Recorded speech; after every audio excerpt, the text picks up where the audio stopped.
Hello everyone, welcome back to my YouTube channel maths Pathshala by Ashwini. और आज की video में करेंगे क्लास 7 चैप्टर 1 एक्सरसाइज 1.3 से start. So let's start with question number 1। So first question is evaluate each of the following. Evaluate का मतलब होता है कि हमें वैल्यू फाइंड आउट करनी है।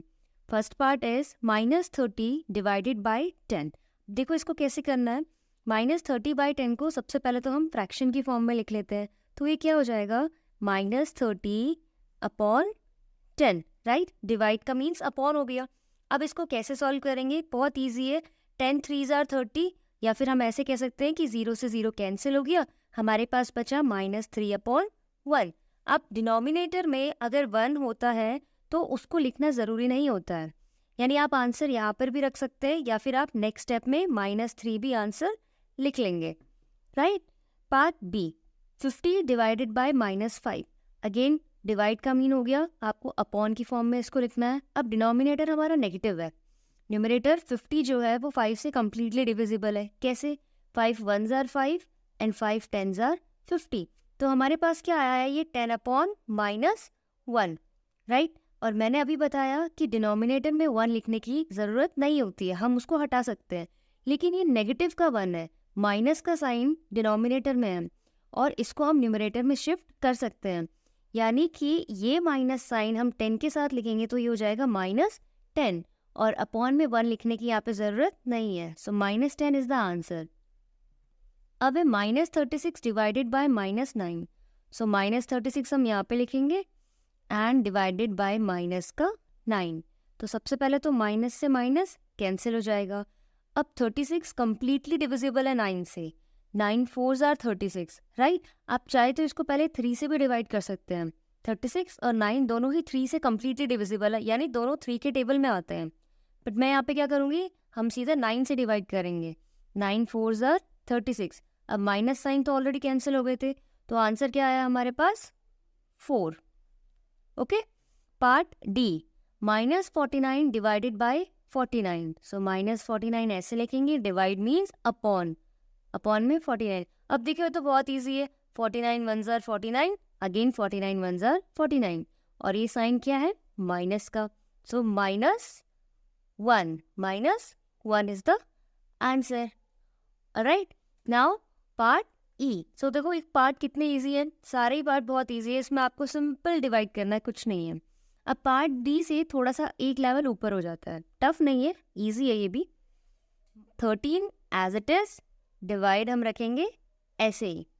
अब बोर्ड मास के रूल के अकॉर्डिंग हम सबसे पहले ब्रैकेट सॉल्व करते हैं। तो ब्रैकेट के अंदर जो नंबर है, ये देखो, ये एक ब्रैकेट में -2 है, इसे हम रिमूव करेंगे तो ये आ जाएगा इस तरह से, +1, ब्रैकेट क्लोज। अब फिर से ब्रैकेट की वैल्यू सॉल्व करेंगे, plus minus is minus, so 2 में से 1 सेपरेट करेंगे तो आएगा 1, और साइन आता है ग्रेटर नंबर का, 2 and 1 में 2 इज ग्रेटर, सो -1, राइट। अब ये क्वेश्चन बिल्कुल हमारे ए पार्ट की तरह हो गया है, मतलब सिंगल सिंगल नंबर है। सो 13 डिवाइड मीन्स अपॉन -1, और डिनोमिनेटर का नेगेटिव साइन हम न्यूमरेटर में लिख सकते हैं, और बचा अपॉन में 1, उसको लिखने की ज़रूरत नहीं है। सो ये हो गया हमारा पार्ट ई का answer. Part F, 0 divided by -12। So 0 as it is अपनी प्लेस पे, डिवाइड मीन्स अपॉन माइनस का 12।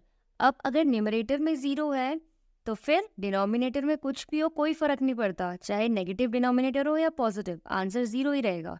अगर न्यूमरेटर 0 है तो that means final answer is 0। Part G, -31 divided by, अब इसको हम बिल्कुल पार्ट जी को पार्ट ई की तरह ही करेंगे, पहले हम ब्रैकेट की वैल्यू सॉल्व करके लिखेंगे। तो देखो -30 plus minus -1, bracket close, is equals to -31 divided by, अब माइनस माइनस होता है प्लस, सो 30 में 1 ऐड करेंगे तो हमें मिलेगा 31, और साइन दोनों पे ही नेगेटिव है तो 31 के साथ भी negative sign, is equals to, अब फिर डिवाइड है तो -31 को हम डिवाइड कर देते हैं -31 से, बहुत इजी है, माइनस से minus cancel and 31 1s are 31। सो हमारे पास आंसर हो गया है 1। ओके, देखो कितना इजी है सारा। Part H -36 divided by 12 in a bracket. तो पहले हम ये ब्रैकेट सॉल्व करेंगे और आंसर को 3 से डिवाइड करेंगे। चलो सॉल्व करते हैं। -36 डिवाइडेड बाय 12 मीन्स इस तरह से, है ना, इस वैल्यू को हम ब्रैकेट में रहने देंगे, एंड डिवाइडेड बाय 3। अब देखो 12 का टेबल अगर आपको आता है तो 36 12 से कम्प्लीटली डिविजिबल है। 12 3s आर 36, है ना। या फिर आप इसको चाहें तो आप इसको पहले 2 से भी डिवाइड कर सकते हैं दोनों नंबर को, या दोनों नंबर हमारा 3 से भी डिविजिबल है। मैं क्या कर रही हूँ, डायरेक्ट 12 से डिवाइड करती हूँ। 12 1s are 12 and 12 3s are 36। तो हमारे पास क्या आया, ये -3, है ना, और डिनोमिनेटर में है 1, और डिनोमिनेटर में 1 तो लिखने की ज़रूरत ही नहीं है, सो डिवाइडेड बाय 3। अब -3 as it is upon 3। Okay, so हमारा जो फाइनल आंसर आया 3 1s are 3, वो आ गया है -1। राइट, नाउ लास्ट पार्ट आई। पार्ट आई में बोला हुआ है इन अ ब्रैकेट -6 + 5 ब्रैकेट क्लोज, और फिर दूसरे ब्रैकेट में है डिवाइड के बाद -2 + 1। तो हम क्या करेंगे, हम सेपरेटली दोनों ब्रैकेट को सॉल्व करेंगे एंड देन हम रिजल्ट को डिवाइड करेंगे। तो ये सॉल्व करते हैं हम। -6 + 5 ये हो गया एक ब्रैकेट में, एंड डिवाइडेड बाय -2 + 1 हो गया दूसरे ब्रैकेट में। अब प्लस माइनस इज माइनस, सो 6 में से हम 5 सब्ट्रैक्ट करेंगे तो हमारे पास आ जाएगा -1। कैसे, 6 में से 5 सब्ट्रैक्ट किया 1, और ग्रेटर नंबर का साइन नेगेटिव है, divided by plus minus is again minus, so 2 में से 1 सब्ट्रैक्ट करेंगे तो 1 आएगा, और ग्रेटर नंबर 2 है उसका साइन माइनस है तो -1 लिखेंगे। ऑलराइट, नाउ लास्ट स्टेप में हम क्या करेंगे, हम इसको कर देंगे divide upon -1। Minus two minus cancel, and 1/1 means 1 only. Alright, so ये हो गया हमारा last part I, and this was question number 1 of exercise 1.3। देखो कितना इजी क्वेश्चन था, बहुत इजीली सारे पार्ट्स हमने डिवाइड करके देख लिए हैं। चलो now let's come to question number 2। Now question number 2, second question is verify that a divide b plus c is not equals to a divide b plus a divide c for each of the following values of a, b and c। देखो अगर आप इसको ध्यान से देखेंगे तो आपको एक प्रॉपर्टी याद आ रही होगी। वो प्रॉपर्टी हमने पढ़ी थी इंट्रोडक्शन में, distributivity of multiplication over addition. उसमें हमने क्या किया था, जैसे a, b एंड c अगर हमारे पास 3 नंबर है ना, अगर ये 3 हमारे पास इंटीजर है तो हमारे पास एक प्रॉपर्टी थी कि a multiply b plus c is equals to a multiply b in one bracket and a multiply c in another bracket. ये हमने पढ़ा था distributivity of multiplication over addition.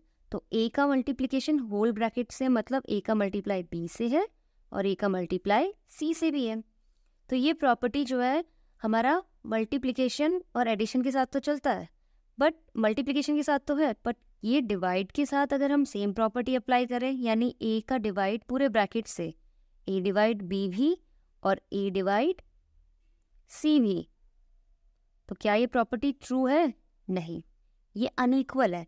ये प्रॉपर्टी जो है सिर्फ मल्टीप्लिकेशन के लिए काम करती है, डिवीजन के लिए काम नहीं करती है। और यही चीज़ इन्होंने हमें इस क्वेश्चन में भी पूछी हुई है कि a divide b plus c verify करो, प्रूफ करके दिखाओ कि वो इसकी इक्वल नहीं होती है। तो हम कैसे करेंगे, हमें a, b और c तीनों की वैल्यू गिवन है फर्स्ट एंड सेकंड पार्ट में। तो हम पहले क्या करते हैं, हम मान के चलते हैं कि अनइक्वल से पहले जो हमारे पास लिखा हुआ एक्सप्रेशन वो हमारा लेफ्ट हैंड साइड है, एंड अनइक्वल के बाद का जो एक्सप्रेशन लिखा गया है वो हमारा राइट हैंड साइड है। तो हम दोनों में ही a, b एंड c की वैल्यू पुट करके, ये वाली वैल्यूज पुट करके प्रूफ करेंगे कि ये वो अनइक्वल होगा। देखो हम पहले लिख लेते हैं हेडिंग LHS, और LHS में हम ये एक्सप्रेशन नोट करते हैं, ये वाला अनइक्वल से पहले, जो कि है a divide b plus c, ठीक है। और RHS में हम अनइक्वल के बाद वाला एक्सप्रेशन नोट करेंगे, जो कि हमारे पास है a divide b plus a divide c, ठीक है। आइए इसको सॉल्व करते हैं। अब a, b और c की वैल्यू गिवन है, a is 12, b is -4 and c is 2। Now put these values in LHS. So A is 12 divided by B is -4 plus C is 2. ठीक है, इसको सॉल्व करेंगे. अभी देखो ये बिल्कुल हमारा फर्स्ट क्वेश्चन जैसे हुआ, जैसे हमने अभी किया है डिवाइड, वही करेंगे हम. प्लस माइनस इज माइनस, सो 4 में से 2 सब्ट्रैक्ट करेंगे तो 2 आएगा और साइन ग्रेटर नंबर का यानी 4 का. अब 12 को डिवाइड करना है -2 से. 2 1 ज़ार 2, 2 6 ज़ार 12, है ना. और न्यूमरेटर डिनोमिनेटर का नेगेटिव साइन हम ले लेंगे न्यूमरेटर में, नीचे डिनोमिनेटर 1 लिखने की ज़रूरत नहीं है. तो ये तो हमारा LHS आ गया है -6. अब हम देखेंगे RHS में यही सेम वैल्यू पुट करके क्या आता है. तो A की जगह हम पुट करेंगे 12 डिवाइड B की प्लेस पे हम रखेंगे -4 और A डिवाइड भी हो गया एक ब्रैकेट में. फिर प्लस अगेन A की प्लेस पे हम रखेंगे 12 डिवाइडेड बाय C की प्लेस पे रखेंगे 2. Right, now 12 divide -4 means 12 upon -4, इसको एक ब्रैकेट में रख लेते हैं. प्लस 12 डिवाइड 2 मीन्स 12 अपॉन 2, ऐसे. ठीक है, तो ये तो हो गया हमारा 4 3 ज़ार 12. ठीक है, 4 1 ज़ार 4, 4 3 ज़ार 12 और ये हो गया 2 1 ज़ार 2, 2 6 ज़ार 12. तो 3 अपॉन 1 मीन्स 3 ओनली, है ना. और नेगेटिव साइन हो गया न्यूमरेटर में शिफ्ट. प्लस 6 अपॉन 1 का मतलब होता है 6. यहाँ सब पॉजिटिव है, कुछ भी नेगेटिव नहीं है. और प्लस माइनस होता है माइनस, सो 6 में से 3 सब्ट्रैक्ट किया 3 और साइन ग्रेटर नंबर का यानी कि पॉजिटिव का ही 6 रहेगा. ठीक है, तो क्या LHS हमारा RHS की इक्वल आया है यहाँ पे? नहीं.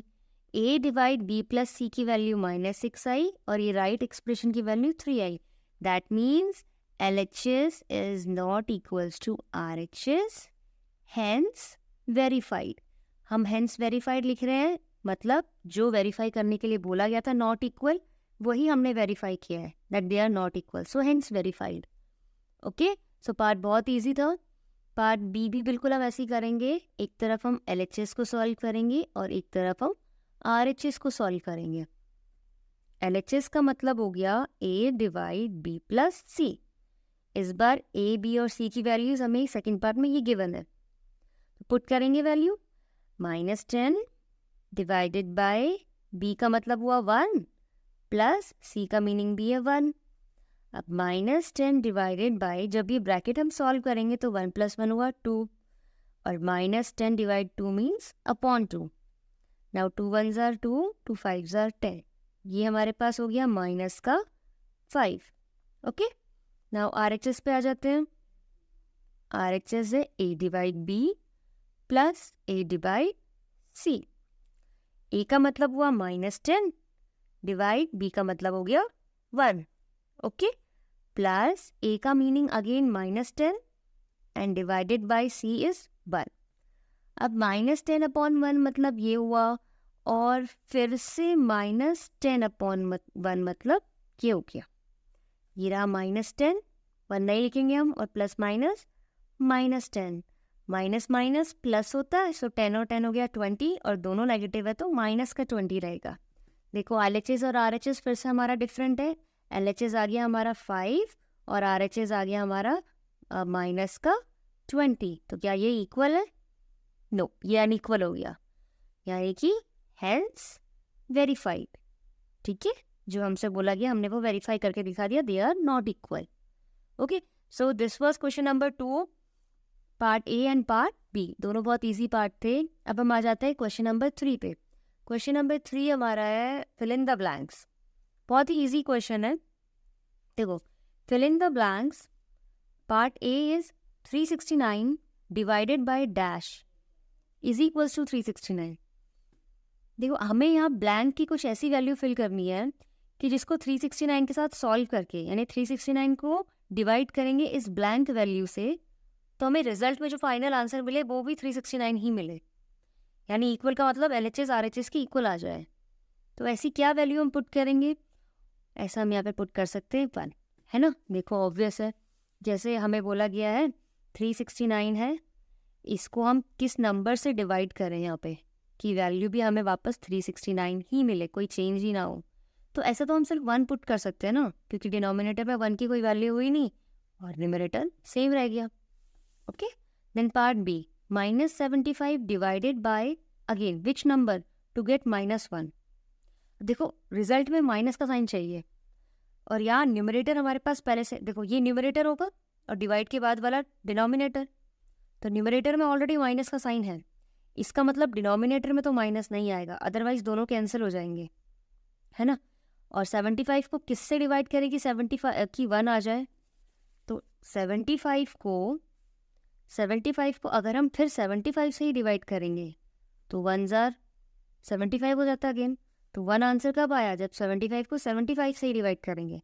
तो 75 को हमने 75 से ही डिवाइड किया, ठीक है, और ये माइनस का अपनी प्लेस पे। नेक्स्ट है -206 divided by dash to get 1। फिर से मैंने अभी क्या बताया, जब नंबर को अपने आप से डिवाइड करते हैं तो 1 आता है। अभी दोबारा हमें 1 चाहिए, यानी कि नंबर को हम अपने आप से डिवाइड करेंगे, मतलब नंबर को सेम नंबर से डिवाइड करेंगे। अब साइन की बात करते हैं, हमें चाहिए प्लस का 1, एक हमारे पास नेगेटिव है। अब अगर हम ये पॉजिटिव रखेंगे तो फिर कैंसिल तो कुछ भी नहीं होगा, तो रिजल्ट भी माइनस आना चाहिए, बट रिजल्ट तो पॉजिटिव है, तो हम क्या करते हैं माइनस का 206 ले लेते हैं, ताकि न्यूमरेटर और डिनोमिनेटर के माइनस साइन कैंसिल होके पॉजिटिव नंबर दे 1, ठीक है। Part D, -87 divided by dash to get 87।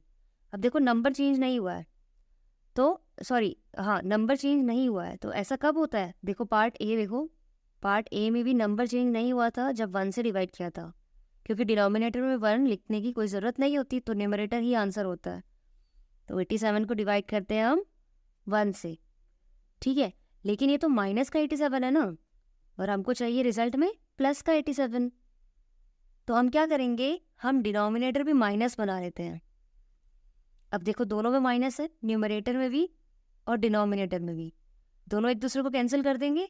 कैसे, -87 और -1 ना, तो देखो यहाँ पे माइनस का 87 डिवाइड हम कर रहे हैं माइनस के 1 से, तो माइनस से माइनस कैंसिल और डिनोमिनेटर में 1 लिखने की ज़रूरत नहीं है, तो 87 आंसर आ गया, बिल्कुल ऐसे, है ना। -87 को -1 से कर दिया। फिर पार्ट ई है, dash divided by 1 equals to -87। अब ये बोला है कुछ इस तरीके से कि हम डैश यानी कि यहाँ पे क्या नंबर लिखें, फिर उसको हम डिवाइड करें 1 से, उसको हम डिवाइड करेंगे 1 से, और आंसर क्या मिले हमें माइनस का 87, ठीक है। ऐसे कुछ बोला हुआ है हमें कि किस नंबर की हम डिवीजन 1 से करेंगे कि -87 मिले। तो मैं बार बार एक चीज़ बोल रही हूँ, ये न्यूमरेटर है, ये डिनोमिनेटर है। डिनोमिनेटर में 1 की तो कोई ज़रूरत लिखने की नहीं होती, यानी उसकी कोई वैल्यू नहीं होती, ऐसा समझ लो। तो अब न्यूमरेटर जो होता है वही आंसर होता है। अब आंसर -87 है, इसका मतलब न्यूमरेटर भी क्या हुआ माइनस का 87। देखो वेरीफाई करके देख लो, ये -87 और नीचे हो गया 1, और 1 लिखने की ज़रूरत नहीं होती, तो -87 ही आंसर होगा, ठीक है। तो हमने क्या किया, यहाँ पे हमने क्या फिल किया, माइनस का 87, ठीक है। अब part F, so dash divided bye 48 gives -1। तो 1 आ रहा है, इसका मतलब नंबर को सेम नंबर से डिवाइड कर लिया, पर नेगेटिव का 1 है, तो यानी कि दोनों में से एक माइनस होना चाहिए। अब ये तो ऑलरेडी लिखा हुआ है ना, इसमें हम चेंजेस नहीं कर सकते, ये तो क्वेश्चन में दिया हुआ है, पर यहाँ पे ब्लैंक की वैल्यू हम खुद फिल कर रहे हैं, तो हम इसको नेगेटिव ले लेते हैं, ठीक है। 48 से 48 कैंसिल होके 1 आ जाएगा, और न्यूमरेटर 1 है इसलिए आंसर भी 1 आ गया। इट्स वेरी सिंपल, ठीक है। अब पार्ट जी, 20 को किससे डिवाइड करेगी 2 आ जाए। देखो 20 को किससे डिवाइड करेगी 2 आ जाए, है ना। तो यहाँ पे देखेंगे हम 20 को हमने लिया और इसको हमने डिवाइड किया किसी नंबर से, और हमारे पास आ गया 2। तो ऐसा किससे डिवाइड करें इसको, 10 से करके देखते हैं। 0 से 0 कैंसिल, आंसर आ गया 2, या यूँ समझ लो 10 2s are 20। तो यानी हमने नंबर लिया है 10, बट हमें तो नेगेटिव का 2 चाहिए ना, ये नेगेटिव का 2 चाहिए, तो यानी कि एक नंबर दोनों में से माइनस होना चाहिए। अब 20 तो ऑलरेडी गिवन है क्वेश्चन में, तो हम चेंजेस सिर्फ इस वैल्यू में कर सकते हैं जो ब्लैंक है, यानी कि माइनस का 10, ठीक है। अब पार्ट हो गया एच, हमारा लास्ट पार्ट है इस क्वेश्चन का। Part H is dash divided bye 4 gives -3। देखो फिर से वही क्वेश्चन है, किसी एक नंबर को हमें किससे डिवाइड करना है, 4 से डिवाइड करना है और आंसर क्या आना चाहिए -3। तो हम किसको डिवाइड करें 4 से? हम 12 को डिवाइड करके देखते हैं। किसे? 12 को। तो देखो 4 3 हो गया 12। तो किसको डिवाइड किया हमने? 12 को। लेकिन -3 चाहिए, इसका मतलब हम करेंगे -12। ठीक है, ये देखो -12 लिया, 4 3 12, तो आंसर आ गया -3। Is that clear? Sorry, fill in the blanks तो बहुत ही ज़्यादा ईजी थे। चलिए, ये this was your question number 3। Now let's come to question number 4. Question number 4 is, write 5 pair of integers a comma b such that a divide b is equals to -3. One such pair is 6 comma -2 because 6 divided by -2 is -3. देखो इस question में हमको क्या बोला हुआ है, हमें ऐसा कहा गया है कि a डिवाइड b जो है -3 दिया हुआ है हमको। हमें ऐसा दिया है a डिवाइड b से करने पे -3 आएगा। अब a डिवाइड b का मतलब क्या होता है? a अपॉन b, और वो कितना आ रहा है? -3 आ रहा है। ठीक है, तो हमें 5 पेयर्स बताने हैं। कितने? 5। हमें अपनी तरफ से 5 ऐसे एग्जाम्पल देने हैं जो हम यहाँ पे पुट करें, a अपॉन b में पुट करें और डिवाइड करने पे उन्हें -3 मिले। ऐसे हमें 5 एग्जाम्पल बताने हैं। जैसे बुक में एक अपनी तरफ से दिया हुआ है बुक में कि 6 -2, 6 -2 मतलब 6 अपॉन -2 करने पे -3 मिला। कैसे? 6 डिवाइडेड बाई -2 इन्होंने कहा है, तो यानी कि 6 अपॉन -2 किया, तो 2 3 6 और नेगेटिव साइन चला गया ऊपर, तो -3 आंसर आया ना। तो एक पेयर तो इन्होंने बता दिया कि गिवन है 6 -2, a is 6 and b is -2। a numerator है, b डिनोमिनेटर है। अब इसी तरह के ना कुछ पॉइंट्स ब्रैकेट में हमें, यानी कि ये पेयर हमें खुद बताने अपनी तरफ से। ठीक है, तो जैसे कि बुक में दिया हुआ है 6 अपॉन -2, ये तो बुक में दिया हुआ है। अब इसके बाद हम 5 इसी तरह की फ्रैक्शंस और लिख लेते हैं। ठीक है, तो जैसे मान लो कि एक पेयर में अपनी तरफ से बताती हूँ, अगर मैं डिनोमिनेटर 3 लूँ, है ना, तो न्यूमरेटर क्या लूँगी मैं कि डिवाइड करने पे आंसर वापस 3 मिले। अब अगर मैं डिनोमिनेटर 3 लूँगी और मान लो मैंने न्यूमरेटर ले लिया 12, तो इनको डिवाइड करके तो 3 4 12 4 आंसर आ रहा है ना, बट हमें तो -3 चाहिए। चलो साइन की बात हम बाद में करेंगे, लेकिन पहले नंबर देखते हैं। 3 आना चाहिए, बट ये तो हो गया 4 आ रहा है, तो यानी कि 12 मैंने गलत कंसिडर किया है। तो 3 को किससे डिवाइड करेंगे हम? 9 से, है ना। 3 3 9, अगर 9 अपॉन 3 लेते हैं तो 3 3 9 आंसर आ गया 3 हमारे पास। अब दूसरा पेयर लेते हैं, अगर हम 4 डिनोमिनेटर लें तो फिर 4 3 12, है ना, डिवाइड करके 4 3 12, यानी कि 3 से मल्टीप्लाई करते जाते हैं हम डिनोमिनेटर को। 5 लेंगे तो 5 3 15, देखो डिवाइड करके 3 आया, यानी कि डिनोमिनेटर डिसाइड कर लो 6 और उसकी मल्टीप्लाई कर दो 3 से, 6 3 18, फिर डिनोमिनेटर डिसाइड करो 7 और 7 3 21, फिर डिनोमिनेटर डिसाइड करो। देखो हमको कितने नंबर बनाने? 5 पेयर बनाने हैं, 1 2 3 4 5, तो 5 तो पेयर हमने बना दिए हैं। ठीक है, अब इन सबको डिवाइड करने पे 3 आ रहा है, जबकि हमको चाहिए नेगेटिव का 3। तो आप क्या कर सकते हैं? आप तो न्यूमरेटर में भी माइनस का साइन ले सकते हैं, या आपकी चॉइस है, आप डिनोमिनेटर में भी माइनस का साइन ले लो। तो हमने जो 5 पेयर्स बनाए हैं वो क्या है? -9 3 -12 4 -15 5 -18 6 और -21 7। ऑलराइट, सो इस तरह के कितने भी पेयर्स आप बना सकते हैं, इनको डिवाइड करके देखेंगे तो आंसर -3 आएगा। Okay, so this was question number 4, बहुत ही ईजी क्वेश्चन था। Now let's move to next question number 5.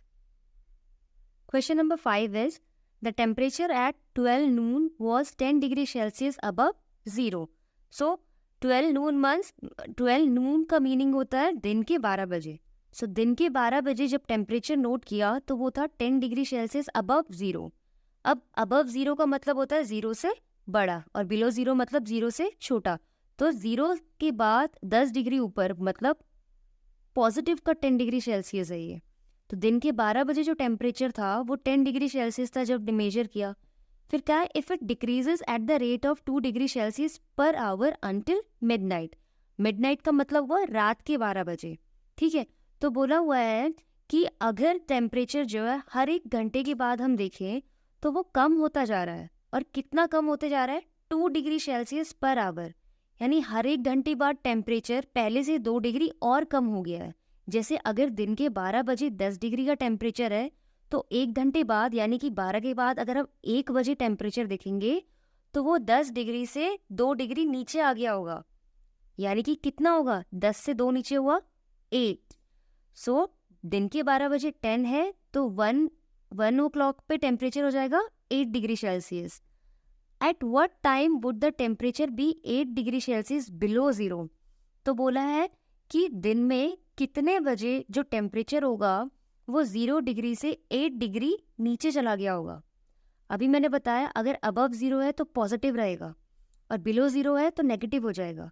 तो यानी पूछा है कितने बजे टेम्परेचर जो है 8 डिग्री सेल्सियस बिलो 0 हो जाएगा, यानी कि वो टेम्परेचर -8 कब होगा ये पूछा गया हमें। 8 डिग्री पे टेम्परेचर -8 डिग्री पे कब पहुंचेगा? एक तो ये चीज़ पूछी है। दूसरा क्या है? What would be the temperature at midnight?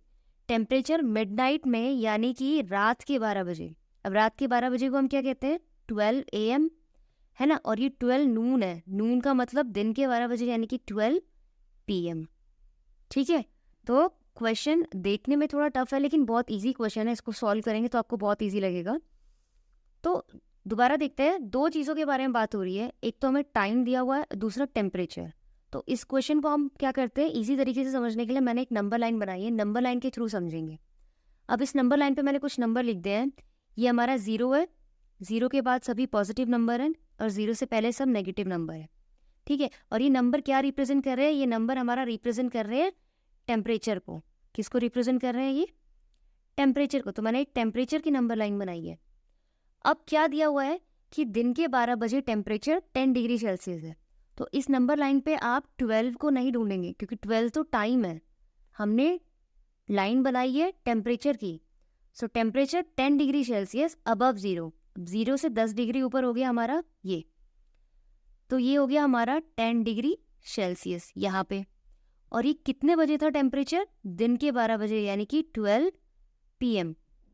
ठीक है, दिन के 12 बजे टेम्परेचर है 10 डिग्री सेल्सियस। अब बोला है अगर हम 1 घंटे बाद देखते हैं यानी कि 12 बजे के बाद हम 1 बजे टेम्परेचर देखेंगे तो टेम्परेचर कहाँ पहुंच गया होगा? Decreases at the rate of 2 degree Celsius per hour. हर 1 घंटे में 2 डिग्री कम। तो 10 डिग्री से 2 डिग्री अगर हम नीचे जाएं तो वो होगा 8। देखो 10 से ज़्यादा टेम्परेचर के लिए इंक्रीज के लिए तो हम आगे जाएंगे 12 पे, 12 डिग्री पे, और पीछे बोला हुआ डिक्रीज हो रहा है तो हम जाएंगे 8 पे। तो इसको हम ऐसे करते हैं पेंसिल से, ये पहुंच गए हम 8 पे। और यहाँ पे कितना टाइम हो रहा है? 2 डिग्री पीछे गए जब 1 घंटे बाद चले, तो यहाँ पे हमारा हो रहा है 1 PM। ठीक है, फिर जब मैंने कहा कि 2 बजे देखते हैं कितना टाइम हो रहा है, तो जब हमने 1 घंटे बाद यानी 1 बजे 8 डिग्री था और 2 बजे देखा तो फिर टेम्परेचर जो है 2 डिग्री नीचे चला गया यानी कि 8 से 6 पे पहुंच गया। फिर ये तो हो गया हमारा 2 PM पे टेम्परेचर 6। फिर उसके बाद क्या किया मैंने कहा, फिर 1 घंटे बाद यानी 3 बजे टेम्परेचर देखा तो टेम्परेचर 2 डिग्री और नीचे चला गया यानी 3 बजे टेम्परेचर हमारा हो गया 4 डिग्री सेल्सियस। ठीक है, अब ऐसे हमें कब तक चलना है? बोला हुआ है एट व्हाट टाइम, कितने बजे, यानी जैसे 12 बजे 10, 1 बजे 8 डिग्री, 2 बजे 6 डिग्री, 3 बजे 4 डिग्री हमारा टेम्परेचर चल रहा है। तो कितने बजे जो हमारा टेम्परेचर है वो 8 डिग्री बिलो 0 होगा? अब देखो ये 0 है और 0 से 8 डिग्री बिलो यानी कि नीचे जाना हमें, तो 0 से 8 डिग्री कम जाएंगे तो 8 पे ही पहुंचेंगे। तो यानी कि क्वेश्चन में ये बोला गया है कि -8 डिग्री सेल्सियस टेम्परेचर हमारा कितने बजे होगा। यहाँ पे टाइम क्या हो रहा है जब टेम्परेचर -8 है? तो सिंपल है, हम 2-2 डिग्री कम करते जाएंगे। 2 से 0, फिर -2, -4, -6 और हम पहुँच गए -8 पे। ठीक है, और हम टेम्परेचर लिख लेंगे 12 PM, 1 2 3, ये हो गया हमारा 4 5 5 6 7 8 एंड 9। तो दिन के 12 बजे से लेके रात के 9 बजे एट 9 PM यानी कि रात को 9 बजे जो टेम्परेचर होगा वो -8 डिग्री सेल्सियस हो जाएगा। ऑलराइट, था ना क्वेश्चन बहुत इजी, नंबर लाइन की हेल्प से क्वेश्चन बहुत इजीली समझ में आ गया है, लेकिन आप इसको अब मैथमेटिकली कैसे करेंगे, यानी आंसर में आप क्या शो करेंगे, ये तो हमने समझा दिया है ना, लेकिन चेकर को कैसे समझ में आएगा कि ये 1 2 3 आप क्या रिप्रेजेंट करना चाहते हैं। तो हम क्या करते हैं, छोटी सी थ्योरी लिख लेते हैं। हम ऐसे बता देते हैं, हमने कहाँ से स्टार्ट किया है, 10 डिग्री से स्टार्ट किया है, यानी 12 PM से। तो हमने बताया था कि 12 PM पे जो टेम्परेचर है ना, एट 12 PM वो दिया हुआ है 10 डिग्री सेल्सियस, ठीक है। फिर इन्होंने बोला है कि टेम्परेचर -8 कब होगा, तो 10 डिग्री के बाद टेम्परेचर 2 डिग्री से कम होते जा रहा है, यानी 10 के बाद टेम्परेचर 8 हुआ है। फिर 8 के बाद टेम्परेचर हमारा 6 पे गया है। फिर 6 डिग्री के बाद टेम्परेचर हमारा 4 डिग्री। आपको सिर्फ नंबर लाइन देखनी है, ये ऊपर पेन से लिखे हुए नंबर नहीं देखने हैं, ठीक है, क्योंकि नंबर लाइन टेम्परेचर को रिप्रेजेंट कर रहा है। ये हमारे टेम्परेचर है। सो 10 के बाद हमारा टेम्परेचर 8 हुआ है, 8 के बाद टेम्परेचर 6 हुआ है, 6 के बाद टेम्परेचर 4 हुआ है, 4 के बाद फिर 2 डाउन हम चलेंगे 2 डिग्री, देन 0 डिग्री सेल्सियस, और फिर 0 से हम माइनस की ओर बढ़ेंगे, -2, -4, -6 एंड -8 डिग्री सेल्सियस। तो ये हम पहुंच गए अपने टारगेट पे कि -8 डिग्री सेल्सियस टेम्परेचर कितने बजे हुआ है। तो कितने बजे हुआ है, टाइमिंग हम अब लिखेंगे। ये टेम्परेचर डाउन हुआ है हर 1 घंटे में, तो हम क्या करते हैं, अब यहाँ पे टाइम लिख लेते हैं हर 1 आवर का।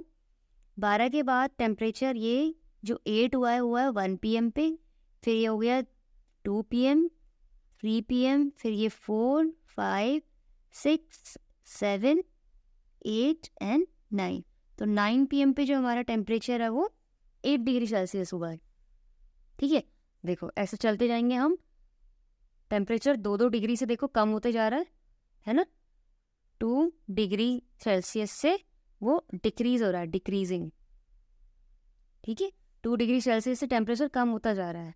कब, एट एवरी आवर।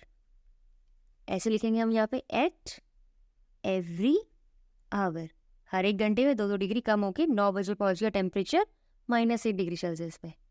ऑलराइट, चलो तो ये तो हो गया हमारा क्वेश्चन का एक पार्ट कंप्लीट। अब इसके बाद हमें बोला है what would be the temperature at midnight, रात के 12 बजे टेम्परेचर क्या होगा। तो देखो अगर हम इसी नंबर लाइन पे आगे बढ़ेंगे तो रात के 12 बजे कितना टेम्परेचर होगा, तो 9 बजे के बाद फिर 10 बजे।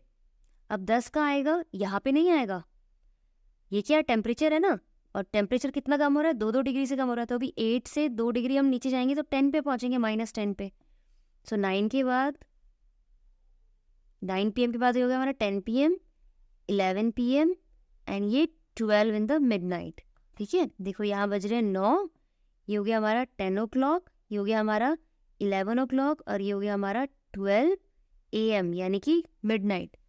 तो रात के 12 बजे यानी कि 12 मिडनाइट पूछा गया है, मिडनाइट। तो रात के 12 बजे टेम्परेचर जो है वो होगा -14 डिग्री सेल्सियस, ठीक है। अगेन हमने ये नंबर लाइन पे रिप्रेजेंट किया। हम इसकी थ्योरी में क्या लिखेंगे, देखो थ्योरी में हम क्या लिखेंगे, हम ऐसा समझ के चलते हैं, देखो इसको ध्यान से देखना थोड़ा सा। हम ये लिख सकते हैं कि ओरिजिनल जो हमारे पास टेम्परेचर था 12 नून, 12 नून पे जो हमारे पास टेम्परेचर है वो बोला गया है 10 डिग्री सेल्सियस है, ये बात है ना, ये बात लिखी हुई है। अब ये बोला है कि दिन के 12 बजे से यानी 12 नून से 12 मिडनाइट तक, राइट, 12 नून से मिडनाइट तक टेम्परेचर में कितना चेंज आया है, पहले हम वो कैलकुलेट कर लेते हैं। तो 12 नून का मतलब तो हो गया 12 PM, और 12 PM से हमें कहाँ जाना है, मिडनाइट यानी कि 12 AM। तो एक बात बताओ, दिन के 12 बजे से लेकर रात के 12 बजे तक कितने घंटे का गैप हुआ, 12 घंटे हुए ना, है ना। 12 PM टू 12 AM तो हमारा हो गया 12 आवर, और हर 1 घंटे में टेम्परेचर कितना कम हो रहा है, 2 डिग्री। तो 1 आवर में अगर 2 डिग्री का डिफरेंस आ रहा है टेम्परेचर में, तो 12 आवर में यानी पूरे आधे दिन में कितने का टेम्परेचर डिफरेंस आएगा, मल्टीप्लाई 2 कर दो, ठीक है ना। देखो 1 आवर में 2 डिग्री कम है, तो 12 आवर में 12 × 2 24 डिग्री सेल्सियस का डिफरेंस। ये अभी आंसर नहीं आया है। सो 12 आवर में 24 डिग्री सेल्सियस से टेम्परेचर डिक्रीज हो रहा है, ठीक है। अब ओरिजिनल टेम्परेचर क्या था हमारा, 10 है ना, ओरिजिनल टेम्परेचर 10 था, कब, 12 PM पे। और 10 से हमें कहाँ पहुँचना है, यहाँ पहुँचना है। कैसे पहुँचेंगे हम, माइनस करके। देखो हमें निकालना है कि टेम्परेचर एट मिडनाइट क्या है। मिडनाइट का क्या मीनिंग बताया मैंने, रात के 12 बजे, यानी कि AM में लिखेंगे। तो रात के 12 बजे क्या टाइम हो रहा होगा, दिन के 12 बजे 10 डिग्री सेल्सियस था, उसमें से हम माइनस कर देंगे टोटल जितने आवर्स का गैप आया है बीच में। और कितने आवर्स का गैप आया है बीच में, ये जो मैंने ब्लू पेन से लिखा, कितने आवर्स का गैप है, 24 डिग्री, कितने आवर के गैप में कितना डिग्री सेल्सियस का टेम्परेचर डिफरेंस आया है। सो 10 डिग्री में से हम माइनस कर देंगे 24 डिग्री सेल्सियस को। सो ये हो गया हमारे पास -14 degree Celsius. Plus minus is minus, 24 में से 10 सेपरेट करेंगे, हमारे पास 14 आ जाएगा। 24 ग्रेटर नंबर है, उसका माइनस का साइन है, तो -14 डिग्री सेल्सियस। ठीक है, तो इस तरह से हमने थ्योरेटिकली भी इसको सॉल्व कर दिया, और नंबर लाइन से तो बहुत ईजी हो गया था सॉल्व करना। Clear? So this was question number 5। I hope it is very clear to you all. अब इस एक्सरसाइज के कुछ क्वेश्चंस हमारे और रह गए हैं, वो हम करेंगे हमारी नेक्स्ट वीडियो में। ओके, तब तक के लिए गुड बाय एवरीवन।